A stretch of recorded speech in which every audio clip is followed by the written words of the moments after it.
Bonjour Nathalie, comment vas-tu? Bonjour Yvan, ravi d'être ici avec toi. Ok, super. Je voulais commencer cette petite vidéo juste pour te présenter à nos auditeurs. Et donc, nous, on se connaît depuis 2014. On a fait une formation ensemble au Neuroactive Coaching avec Florent Fusier. Et depuis, ben, on a eu un petit parcours. On en s'est retrouvés pour ce sommet, ce mouvement des ailes. Et donc, je voulais vraiment te faire connaître à nos éditeurs. Et donc, je voudrais te parler de qui tu es, tout simplement, un petit peu ton parcours, tes formations, tes compétences.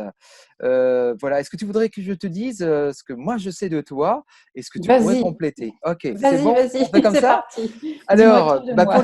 pour les auditeurs, voilà, je vais vous dire ce que je sais de Nathalie Lambois. Alors, Nathalie, elle vit actuellement à Aix-en-Provence, voilà, ou à côté d'Aix-en-Provence. À Narbonne, j'ai Ah, déménagé il y a pas non, très longtemps, tu peux oh, pas le Narbonne, savoir. génial.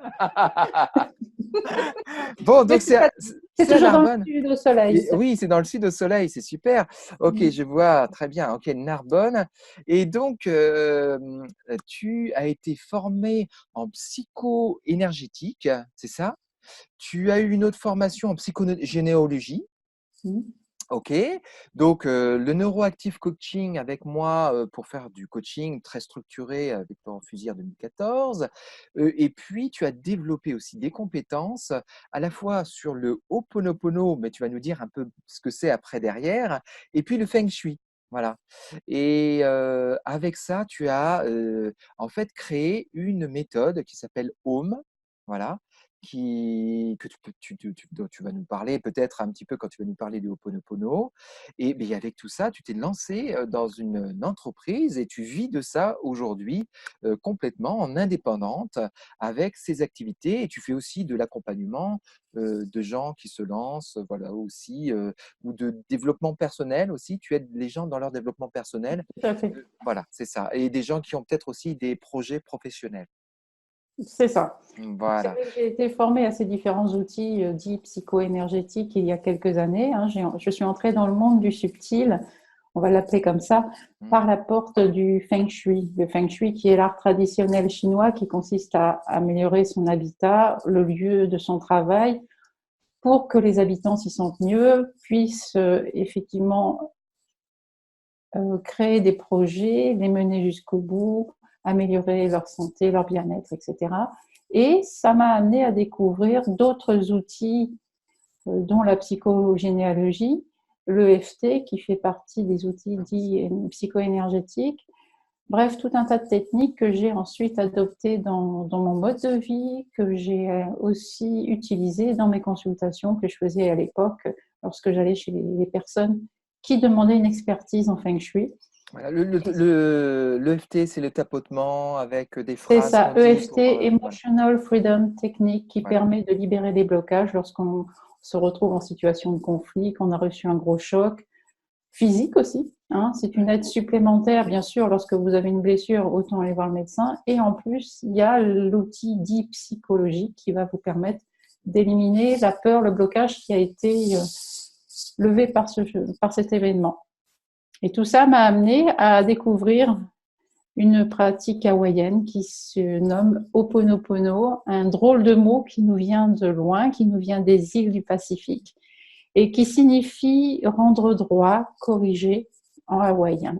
Quand ça ne va pas dans sa vie, eh bien, quand tout va de travers, on va chercher à corriger à l'intérieur de soi de façon à se réaligner et à retrouver l'harmonie et de continuer d'avancer dans son existence. Et ce Ho'oponopono, je l'ai tellement bien intégré dans ma vie que c'est devenu un outil du quotidien, et bien que j'ai fini par écrire sur cette pratique. Oui, et puis je crois que tu as déjà écrit 4 livres sur cette pratique du Ho'oponopono, 4 livres qui sont publiés aujourd'hui dans les librairies. Voilà, et bien en fait, j'en ai publié une douzaine. Waouh! 12! Mais tu es Désolée. prolifique! Super, bravo! 12, oui, oui. En fait, je ne les compte pas. Ce sont les autres qui les comptent pour moi. Ouais. Parce que quand on est passionné par un sujet, moi, ce sujet qui est le Ho'oponopono me passionne parce que il implique la découverte de la psyché, la façon dont on fonctionne, avoir une meilleure connaissance de soi permet aussi d'avancer dans ces projets, mais d'aider les autres, de les accompagner. En tout cas, pour devenir coach, ce que j'ai fait ensuite, c'est vraiment une technique qui permet d'aller travailler sur ses peurs, sur ses angoisses, de lever tous ses blocages pour être mieux dans son existence et trouver sa voie. Les livres sont venus à moi ou je ne sais pas. Je crois que c'est ça, oui. Il m'a paru évident au bout d'un moment, en étant dans cette pratique, qu'il fallait que je partage ce que j'avais compris parce que j'ai toujours cette ferme conviction, et on en parle beaucoup dans le bouddhisme, quand on a une connaissance, il faut la partager, il faut la donner. On ne peut pas la garder pour soi. C'est important de donner tout ce qu'on a compris de façon à ce que d'autres puissent avancer. Alors les autres ne comprendront peut-être pas de la même manière, mais qu'importe, à partir du moment où on partage, on a fait déjà le chemin pour accompagner les autres aussi. Donc ça, c'est ce qui m'a amené à écrire. Il me semblait plus simple à l'époque d'être dans l'écriture plutôt que d'aller en parler à un tel ou à un tel. Et j'ai commencé donc par écrire le premier livre avec d'autres auteurs sur le grand livre du Ho'oponopono, c'est son nom. On l'a écrit à 3 mains.